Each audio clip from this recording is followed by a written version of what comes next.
Hello, hello, hello, and welcome to the Core Dog Experience where I talk Ohio State Buckeyes, talking Buckeyes from the fans' point of view. So if you're feeling what you're hearing, please hit that like button. And if you enjoy Buckeye content in general, please subscribe. Help a brother build this thing up. Help me build it up. Help me build it up. So, week one has come and gone. On to week number two. But first, just a quick look back at week number one and what went down, what was said.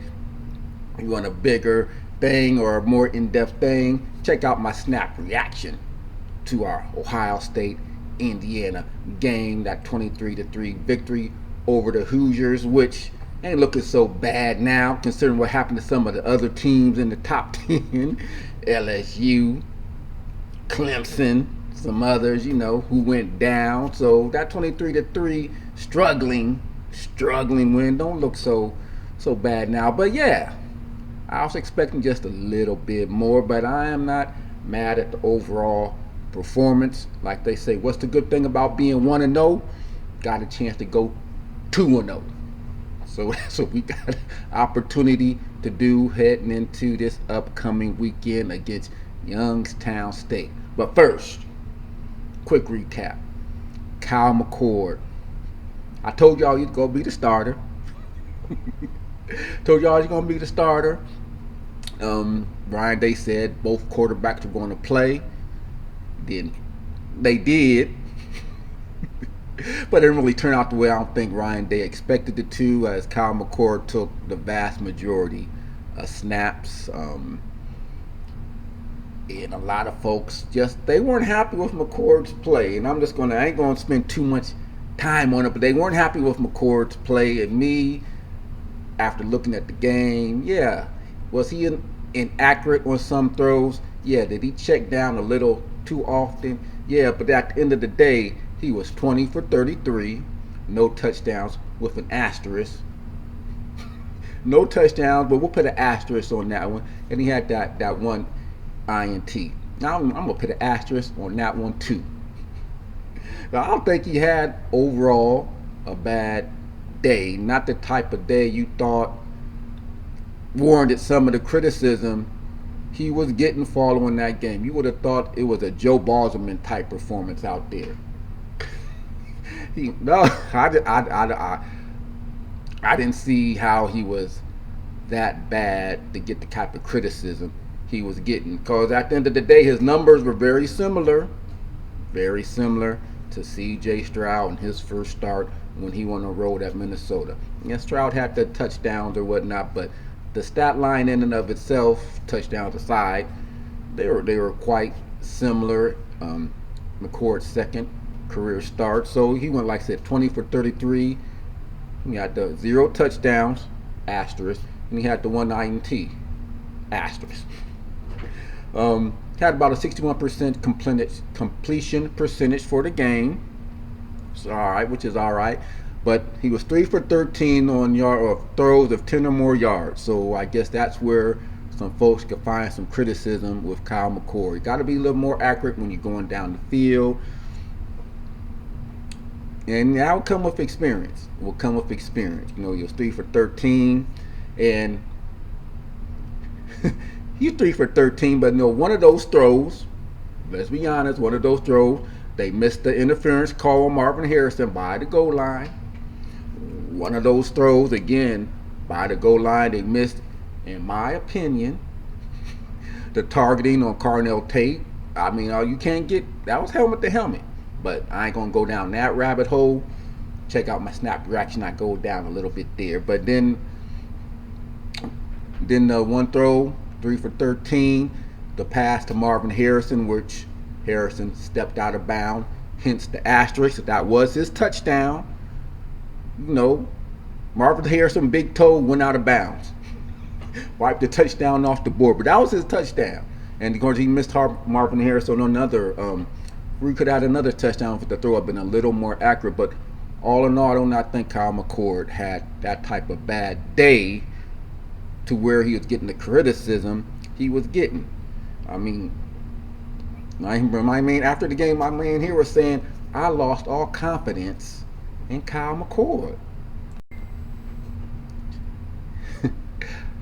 I know it's early, but I have zero confidence in Kyle McCord after one game where he went 20 for 30, 0 touchdowns with an asterisk, and 1 INT with an asterisk. Yeah, I'm going to put an asterisk on that INT too. On that interception, because it was 4th and 2. It was 4th. Remember, it was 4th and 2. His primary receiver, Chip Trayanum, got knocked down running the route. The defender knocked him down out of the backfield. His primary receiver was gone. The defender that knocked Chip down was staring Kyle in the face. Wouldn't have done no good for Kyle to throw the ball out of bounds. There's going to be a turnover on downs anyway. Kyle wasn't going to run for it. The defender was right there. He's trying to make a play. I ain't going to fault him for trying to make a play on 4th down. He threw over the middle. You don't throw late over the middle. 9 times out of 10, it's going to get intercepted. It got intercepted. But, again, I ain't going to knock him for that INT. It was 4th and 2. Indiana was going to get the ball anyway. So why not take a chance? He threw the ball. It got intercepted. And if anything, Indiana lost some field position on the exchange. Because if the defender had just knocked the ball down, they would have had, another 10 yards. But he intercepted the ball. He got tackled. Fortunately, he got tackled. And like he intercepted the ball and ran all the way back. Because that would have been a disaster. But he intercepted the ball, got tackled, probably cost Indiana 10 yards in field position. So I'm not going to knock that INT. Because it's 4th down. They're going to turn the ball over anyway after the receiver got knocked down. So again, all in all, I don't think McCord had that bad of a day throwing the ball. It's just me. He got the team in short yardage situations. We'll talk about that briefly. But to me, his worst play of the game was the quarterback draw where he cuts right. He walks into the end zone. The quarterback draw play, cut off the back of Chip, you get a touchdown. Whatever, I don't know what he was seeing, but he's not a runner, so I don't know. Yeah, I guess he was taught, you follow the blocker. So he followed Chip right into the waiting arms of the defender. He had just broke the other way. He scores a touchdown. To me, that was McCord's worst play of the game. So I'm not gonna. Can he improve? Yes. Is he gonna be the starter coming Notre Dame game? I don't know. But all I know is for the first game, one game, his second career start, whatever you want to call it, I don't think the criticism equals the play on the field. Could he been more accurate? Yeah. But what he was getting, zero confidence moving forward. No, I don't see it. I don't see it. Like I said, my man, he has zero confidence. Some other commenters say, hey, I don't agree with the assessment, which I don't. But at some point, he's going to have to pick one. And I think that Notre Dame game, whoever starts that Notre Dame game, is your starter for the rest of the year. Just saying. Again, could he have done better?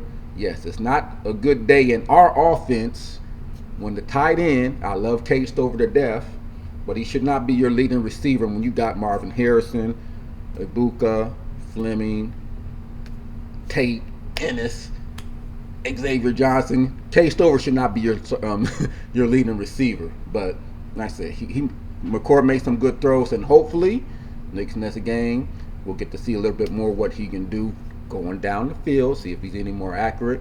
Because Stroud had his struggles too. He overthrew a lot of people in his first couple of starts, and we'll see if Kyle can clean that up some.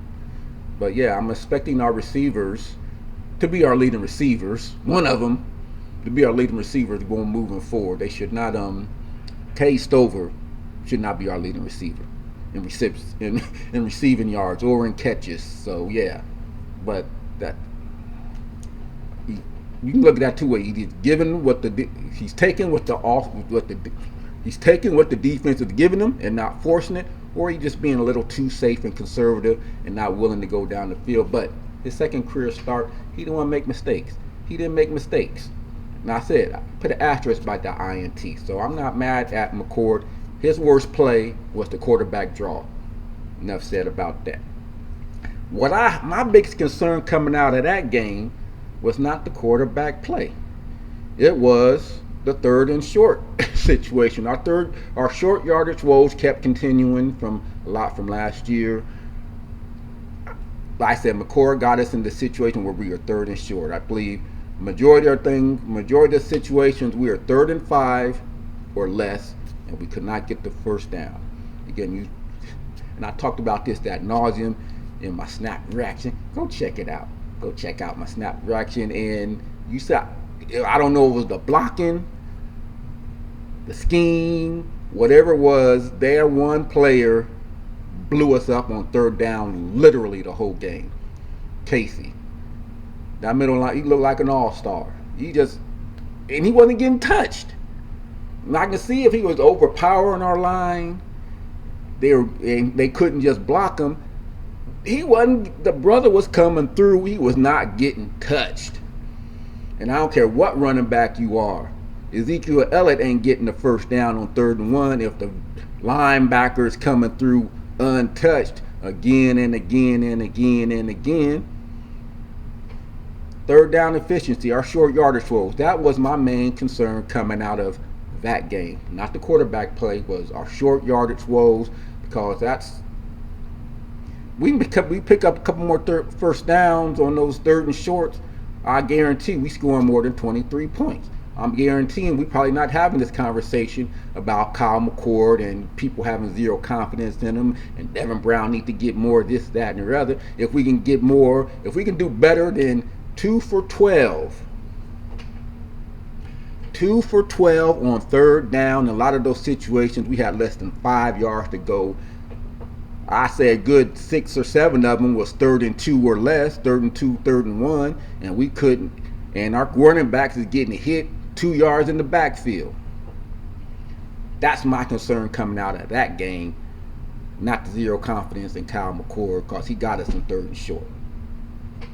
That's what we need to clean up moving forward, is what we're going to do blocking wise, scheme wise, making adjustments, because we didn't adjust, because he kept doing it all game, coming unblocked.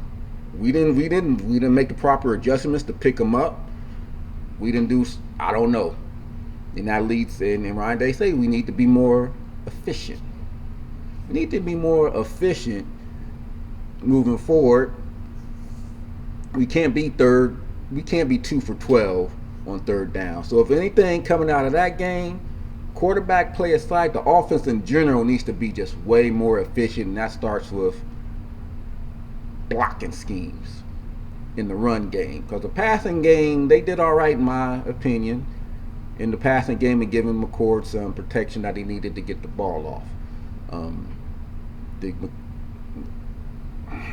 I thought the passing game, pass blocking was good. McCord, if he had wanted to, or if the receiver's there, he could have went through his progressions more instead of settling for the check down all the time. But the running game, in particular the short yardage running game, was my major concern on the offensive side of the ball coming out. Were they missing assignments? Was it just the scheme in general? Or maybe the dude was just too good?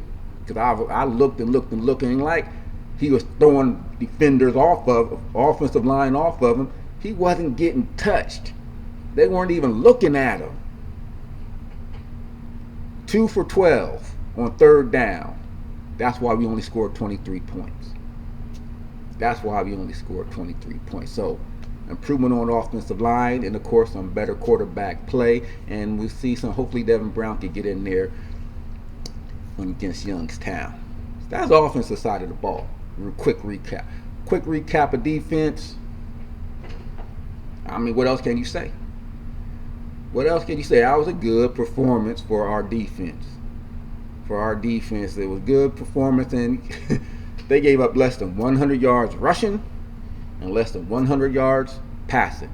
And yeah, Indiana, they're breaking in some young quarterbacks themselves, and they opted to go with more of an option game. They pretty much ran the option, and we pretty much shut it down. They really wasn't dropping back too much to throw the ball, because again, they got young quarterbacks, and they just didn't want to take the chance with young quarterbacks back there. Um, there ain't too much to say about our defensive performance other than, but there's always that yeah, but. You've seen some of my previous stuff. I always talk about the yeah, but. There's always that yeah, but crowd. Even though we only gave up 100 yards rushing, only gave up less than 100 yards rushing, less than 100 yards receiving, you still got that yeah, but. Yeah, but we ain't create enough chaos in the backfield. We ain't get to the quarterback enough. I know it's nitpicking, but yeah, but JT and Jack Sawyer should have been better. There's always gonna be something, just a little something. I guess you can't be satisfied. Once you're satisfied, then you start. You gotta keep setting the bar high. I don't know, but you give up less than 100 yards rushing to an option style offense. You give up to less than 100 yards passing. Our secondary made some good plays. Denzel Burke looked like the Denzel Burke from his first year, not the last year. And Davidson, he got to stop holding. Can't hold now. There's the Indiana receivers. I thought you were used to covering those SEC receivers. Stop holding on fourth down. Well, our defense, all in all, played good, but some folks found something to nitpick about. Like they weren't putting their quarterbacks in those type of situations where they're just drop back and throwing the ball. Our offense didn't do enough to make them get out of their base offense, which was primarily playing ball control and running the option game. If we were putting up some more points, it would have forced Indiana to do something different, but they didn't have to. They didn't have to because our offense sucked on third down. We kept punting the ball because we can't get 2 yards on third down.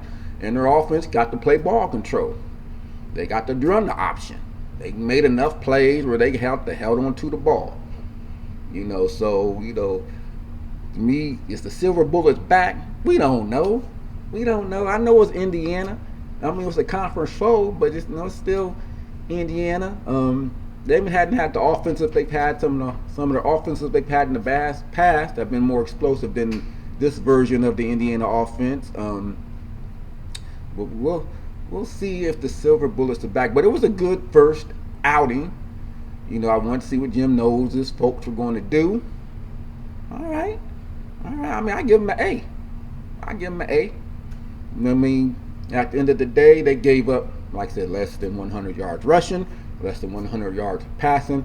I think Indiana averaged less than 3 yards per play. What killed us last year?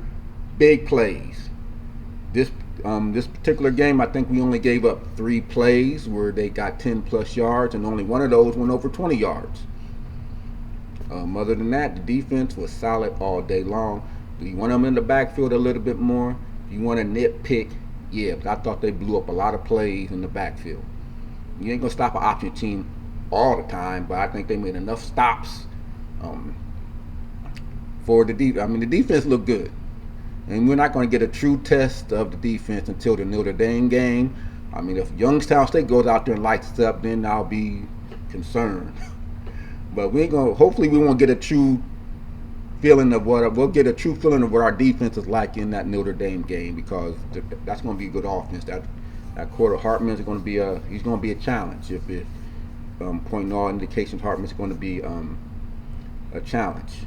So I don't know what you can take from that other than the defense looks like the Silver Bullets might be on our way back. Ain't gonna talk too soon. I'll talk to you again about the Silver Bullets after the Notre Dame game. But for now, first game out the block on the road, they look good. So hats off to them. Our secondary might look good. Sonny Styles looked the part. Josh Proctor looked the part. Our secondary looked a lot better. Of course, wasn't a passing team. We'll get a better read on our secondary once we play an actual team that likes to throw the ball and just drops back and throws the rock. Indiana was not that type of team. They get a true indication of what our secondary is going to be like. But on the few opportunities he had, Burke was there and he had the pass breakups. He was there. He was in position. He looked good. So moving forward, I touched on it a little bit was the clock. The new rule change, I think, is going to affect some of these offenses. Because like Ryan Day said, with the new clock changes, it's where it's a running clock outside of the last 2 minutes of the second quarter and fourth quarter. The clock is not going to stop. It's not going to stop when a team picks up a first down. It's going to be a running clock until the last 2 minutes of the half and last 2 minutes of the game. Other than that, it's going to be a running clock when you get the first down. And I think that's going to affect a lot of scoring moving forward, because it's going to take away opportunities with the ball you may not get. You may get one or two less series a game now. So that, again, that makes that third down, going 2 for 12 on third down, that's much more frustrating, because you just ain't going to have the time now to do what you need to do offensively if you can't keep the chains moving. In Indiana, they milked the clock for the most part, and they shortened the game. They limited the number of possessions Ohio State got. So I think that rule change moving forward, teams with inferior talent and inferior capability to some of the powerhouse teams they're playing, they're going to use that to their advantage. So the Ohio States of the world, we got to be better on third down, because that's going to limit the number of possessions we're going to get throughout the game. And I think Ryan Day has recognized that. I think that first game against Indiana, if one thing was good, it was showing our deficiency on the offensive line, and we need to be more efficient on third down, because you're going to limit the number of times you actually get the ball, especially if you're not forcing turnovers. We didn't force any turnovers, and Indiana held on to the ball. So that rule change is going to be big moving forward. That rule change is going to be big, so it's going to be interesting how it plays out the rest of the year, given the changes in the clock and how the clock's I think it's going to affect some teams moving forward. Youngstown State. Like I said, some things to look forward to. Better quarterback play. I'm expecting Devin Brown to get into the game, and hopefully they'll be a little more evenly divided so we can see what he can do. Like I said, I've been riding McCord's thing this whole time. I thought he was going to be QB1. I thought he was going to be the starter. Devin Brown, I think he's going to get an opportunity. For all the Devin Brown fans, he should get an opportunity, and we're going to see what he can really do. Because I do think he's a better runner, better passer. For those that are familiar with him, they say he is. I don't know. They say he's more willing to go deep, and that's one of the frustrations McCord kept going underneath. So we'll see. Hopefully he'll get an opportunity to play, but whoever plays, it needs to be better. It needs to be more accurate. Period. We need to get the receivers more involved. Like I said, I love my man Cade Stover, but he should not be our leading receiver. Not with what we got on the outside. Not with the weapons we got. Cade Stover should never, ever, ever be your leading receiver in yards. He just shouldn't. So better quarterback play, more accuracy. Short yardage situations, we got to get better in that. That's what I'm looking forward to see how we do in the short yardage situations. Better play calling, I don't know. But Ryan Day, I defend Ryan Day, but I do have some issues with him, because a lot of folks, they want him fired. Man only got like 6 losses. Of course, 2 of those are to Michigan. Well, to Oregon, but he had 3 losses are in the playoffs. But folks want Ryan Day fired. They just scared to death he's gonna be another John Cooper. I'm not in that camp where Ryan Day need to be fired, but he do frustrate me, cause he be running the same stuff on short yardage. So he did it last year, and he did it in the Indiana game. The same off tackle play where you're not blocking the middle line, and he just did it throughout the whole game for the most part. You know, just the one time he tried to switch it up, our running back and got knocked down, but coming out the backfield to run the route. But he got to be a little more creative on those short yardage situations. Just get better at play calling. You say you want to be more efficient, you know, you gotta practice what you preach. Be a little more creative in the play calling, or let Brian call some play. I don't know if they called the whole game, or some of those calls were by Hartline, but we gotta get better on third down. Got to be more efficient. And some of that has to do with the play calling or the lack of creativity in the play calling. I don't know if that's by design to keep it so vanilla for the first game, but we gotta get better. And what you're holding on to it for, I don't know. You're trying to hold on to stuff for the Notre Dame game, then fine, but you got to execute better. uh, you got to execute better because the execution was poor on that stuff. So we'll see how that goes. We will see how that goes.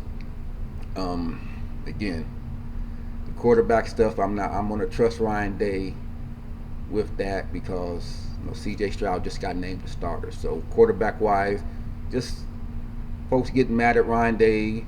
One another criticisms of Ryan Day following this first game, didn't play Devin Brown. We'll see how that goes. I'm going to trust Ryan Day given his track record with Ohio State quarterbacks.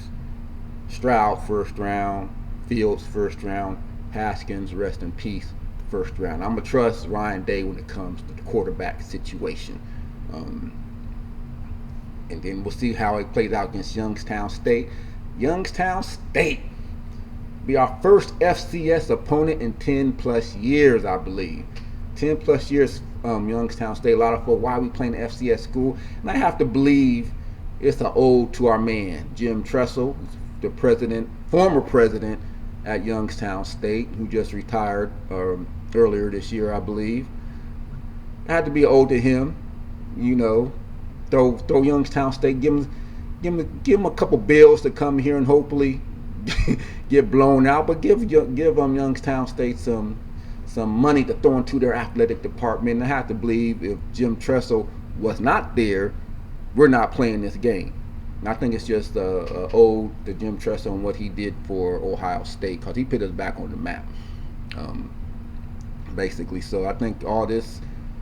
Folks mad at we playing Youngstown. I think it's just a commemoration of Jim Tressel and what he meant to Ohio State and throwing Youngstown State a bone. Because if Tressel's not there, I highly doubt if we're playing this game. So that's my take on us playing the FCS opponent. Our first one in 10 years because we have stopped doing it. But I think this is just a shout out to Jim Tressel and what he's meant to Ohio State. And so for Youngstown State, some improvements needed. Quarterback play, offensive line play, and defense. Keep doing what you do. You got some stuff you need to follow. Fun fact. I think the last two I found this in the little nugget. They Youngstown State, they don't score a lot. The times they play Ohio State, so that's a challenge. A challenge for our Silver Bullets. Are they back? I don't know. That's a challenge. Can they hold Youngstown State to under a touchdown? Because Youngstown State, they don't score when they play us. So I'm expecting to blow out. Anything less, I will be somewhat disappointed if we don't put at least 40 points on the board. And they may reel it back some because Ryan Day has a tendency to do that. He'll sit on the ball. That was some of my criticisms last year. McCord would come in and he just hand the ball off. That's why he's so green this year. It ain't your job to stop your team. It's the other team's job. But anyway, I expect Ohio State put at least 40 plus points up on the board. And I'll be looking out to see how our offensive line plays and the quarterback play. Because I said, he's starter now. For now, McCord is the starter. But if Devin comes and shows out against Youngstown, I don't know. But I don't know what Ryan Day is going to do. But I'm going to trust his judgment because he's been on point with his quarterback selections in the past, and I don't see anything changing that. Whoever he goes with is going to be because he's the better person, period. Be it Kyle McCord moving forward or Devin Brown moving forward. So we will see. But again, if you're feeling what you're hearing, please hit that like button. And if you enjoy Buckeye content in general, please subscribe. Going to be here all year long, so help a brother build this up. Build it up. So until next time, OHIO, go Bucks.